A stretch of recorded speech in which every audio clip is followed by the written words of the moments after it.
Bonjour mes amis, que Dieu vous bénisse, que le Saint-Esprit vienne ouvrir la compréhension pour que vous puissiez comprendre sa volonté pour votre vie. Nous sommes en train de parler au sujet du mariage. Pourquoi insistons-nous sur le mariage? Parce que le mariage, l'alliance, en d'autres mots, a été l'institution la plus sacrée que nous pouvons comprendre que Dieu a fait ici sur terre. C'est plus sacré que l'Église. Le mariage est plus sacré que la propre Église. Parce que s'il n'y a pas de mariage, il n'y a pas d'Église. S'il y a l'Église, mais qu'il n'y a pas de mariage, l'Église n'existe pas. Parce que lorsque Dieu a dit qu'il n'était pas bon que l'homme soit seul et qu'il a fait Ève, il a fait une aide pour l'Église du Seigneur Jésus, pour l'Église. Lorsque Jésus est venu à donner sa vie pour nous, et lorsqu'il a institué l'Église, son Église, il a envoyé l'autre aide qui est le Saint-Esprit. C'est-à-dire pour Adam, Dieu a fait Ève. Pour l'Église, il a envoyé l'autre consolateur qui est le Saint-Esprit. Maintenant, vous comprenez la sainteté, la grandeur, la pureté du mariage. Comprenez-vous? Voyez bien, l'apôtre Paul dit ainsi, le Saint-Esprit, il dit, les aliments sont pour le ventre et le ventre pour les aliments. Et Dieu détruira l'un comme les autres, c'est-à-dire aussi bien l'estomac, le ventre que les aliments seront détruits. Et il dit, mais le corps, votre corps, mon corps, le corps de chacun de nous, le corps n'est pas pour la débauche. C'est-à-dire le corps n'est pas pour le sexe. Dieu n'a pas fait le corps pour faire le sexe. Dieu n'a pas fait le corps pour le sexe. Il a fait le corps, pourquoi? Il dit, mais le corps n'est pas pour la débauche. Il est pour le Seigneur. Votre corps est pour être l'habitation du Saint-Esprit, qui est le mariage. C'est le mariage, l'alliance. Dieu veut faire de vous son habitation, l'habitation du Très-Haut. Donc il dit, mais le corps n'est pas pour la débauche, il n'est pas pour le sexe, il n'est pas pour le désordre. Le corps est pour le Seigneur, et le Seigneur pour le corps. Et là il dit, et Dieu qui a ressuscité le Seigneur nous ressuscitera aussi par sa puissance. Et là il dit, ne savez-vous pas que vos corps sont des membres de Christ, c'est-à-dire l'Église? C'est-à-dire, vous, moi, nous sommes les membres du Seigneur Jésus, qui est le corps de l'Église. Prendrai-je donc les membres de Christ, c'est-à-dire le corps, pour en faire les membres d'une prostituée? Loin de là, bien sûr que non. Ne savez-vous pas que celui qui s'attache à la prostituée est un seul corps avec elle? Car il est dit, les deux deviendront une seule chair. Et là, il ajoute en disant, mais celui qui s'attache au Seigneur est avec lui un seul esprit. Mais celui qui s'attache au Seigneur est avec lui un seul esprit. C'est-à-dire, lorsque vous recevez le Saint-Esprit, quand vous croyez au Seigneur Jésus en accord avec les Saintes Écritures, vous avez alors le droit de recevoir le Saint-Esprit et d'être un esprit avec lui. Ça, c'est le mariage. C'est l'alliance. Voyez la grandeur. Voyez l'extension. Voyez la grandeur du mariage, la sainteté du mariage. Le mariage est une institution de nos jours en faillite. Une institution en faillite.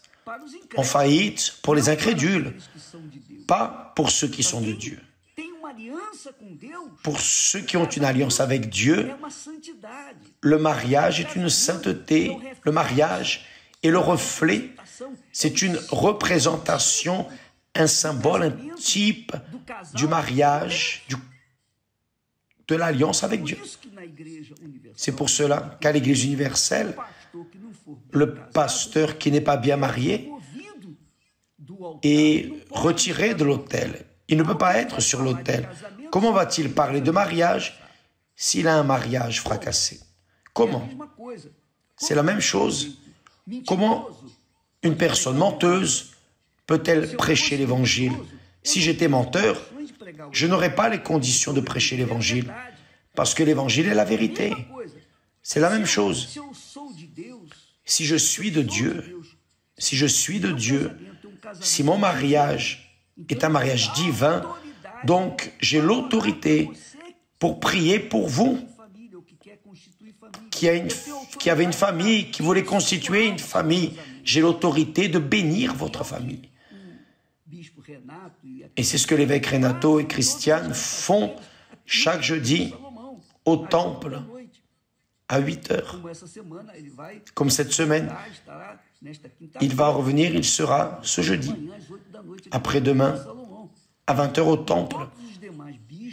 Et tous les autres évêques qui sont mariés, bien mariés, seront en train de faire la même réunion, priant, consacrant votre mariage, ou vous enseignant à avoir ou à constituer un mariage, vous qui êtes célibataires. Et prions aussi pour les personnes dont les mariages sont en train de se défaire. Ils seront en train de prier, d'orienter, d'enseigner. Ils sont en train de chercher à donner ce qu'ils ont reçu, ce que nous avons reçu de Dieu. Nous cherchons à vous le donner quotidiennement. Nous parlons ici. Nous vous conseillons selon la parole de Dieu. Mais nous ne sommes pas seulement en train d'apporter une connaissance théorique. Nous vivons ce que nous prêchons. Si nous ne le vivions pas, je ne serais pas là. Vous pouvez en être sûr. Si je ne vivais pas un mariage heureux, je ne pourrais pas être ici parlant de mariage heureux, parce que je serais en train de tomber dans la même erreur que les pharisiens, qui enseignaient la Bible, qui enseignaient les prophètes, enseignaient la Torah aux Juifs, mais ne le vivaient pas. Jésus a dit, ces personnes, faites ce qu'ils ordonnent, mais ne faites pas ce qu'ils vivent. Parce qu'ils parlent, mais ne vivent pas ce qu'ils disent, ce qu'ils prêchent. Donc, mes amis, j'ai l'autorité. Nous, de l'Église universelle, nous ne parlons pas cela avec orgueil, pétulance, vanité, non. Nous parlons pour essayer d'aider ceux qui sont en faillite dans leur mariage, sentimental, dans leurs relations affectives. Si vous voulez constituer une famille, sachez, à l'Église universelle, les pasteurs, tous les pasteurs vivent ce qu'ils sont en train de prêcher. Parce que lorsque nous nous unissons au Saint-Esprit, lorsque nous nous unissons à Jésus, lorsque nous croyons, acceptons, nous soumettons, lorsque nous laissons le Seigneur Jésus régner dans notre cœur, au lieu que nous ne régnions lorsque nous sortons du trône de notre cœur et le remettons au Seigneur Jésus, il fait les choses pour que nous ayons un mariage heureux, pour le représenter ici sur terre. Nous devons le représenter ici sur terre. Et cela n'est pas théorique, non. Vous devez voir. Vous devez voir. Et c'est pour cela que l'Église universelle existe. Elle existe parce que ces pasteurs vivent ce qu'ils prêchent. Et lorsqu'ils ne vivent pas ce qu'ils prêchent, ils sont retirés.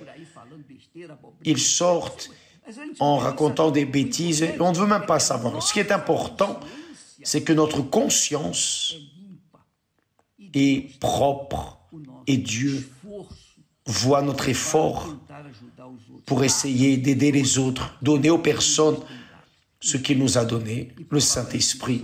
Et en parlant du Saint-Esprit, ce dimanche, nous commençons de samedi à dimanche, à minuit, samedi, vers dimanche, nous commençons le jeûne de Daniel. Et vous qui allez faire le jeûne de Daniel, préparez-vous.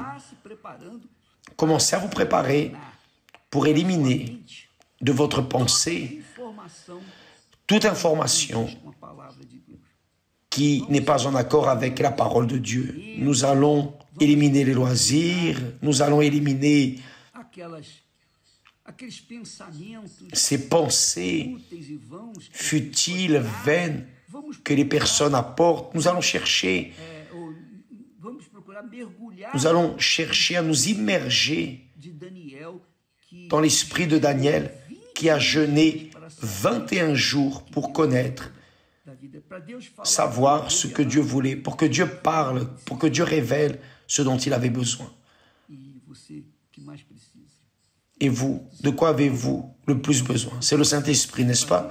Donc, si vous voulez faire ce jeûne, dans l'objectif de vous rénover, amen, excellent.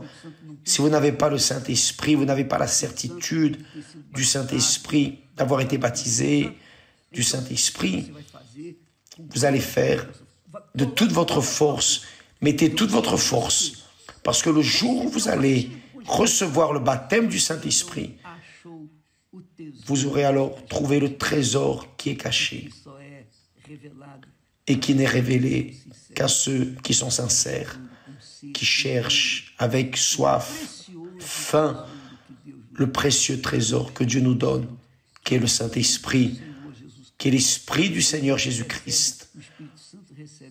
Celui qui reçoit le Saint-Esprit reçoit Jésus. Auparavant, Jésus vivait avec les disciples, physiquement. Et lorsque Jésus s'éloignait pour prier, ils restaient seuls, ils avaient peur.